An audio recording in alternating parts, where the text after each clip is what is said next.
ہاذا، ہاذا کے معنی یہ، ہاذی، ہاذی کے معنی بھی یہ۔ ہاذا استعمال ہوتا ہے مذکر کے لیے، میل کے لیے، اور ہاذی استعمال ہوتا ہے مؤنث کے لیے، فیمیل کے لیے۔ جس کے آخر میں ایسا تا ہو تو اس کے لیے ہاذی استعمال ہوگا، اور جس کے آخر میں ایسا تا نہ ہو اس کے لیے ہاذا استعمال ہوگا۔ ذالک معنی وہ، تلک معنی بھی وہ۔ تلک استعمال ہوگا جس کے آخر میں ایسی تا ہو، اور جس کے آخر میں ایسی تا نہ ہو اس کے لیے استعمال ہوگا ذالک۔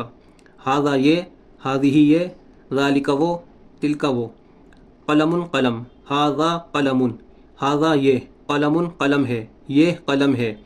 ہاذہ یہ، دوات دوات، انک، یہ دوات ہے۔ ذالک وہ، کتاب کتاب، وہ کتاب ہے۔ تلک وہ، مدرسۃ مدرسہ، وہ مدرسہ ہے۔ ہاذا یہ، مکتب میز، یہ میز ہے۔ ہاذہ یہ، سبورۃ تختہ سیاہ، بلیک بورڈ ہے۔ ذالک وہ، دفتر کاپی، نوٹ بک، وہ کاپی ہے۔ تلک وہ، محبرۃ دوات ہے۔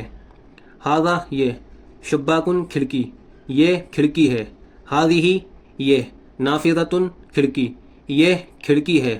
ذالک وہ، باب باب، وہ دروازہ ہے۔ تلک وہ، ممحات ربڑ، اریزر، وہ ربڑ ہے۔ ہاذا یہ، سالم سالم، یہ سالم ہے۔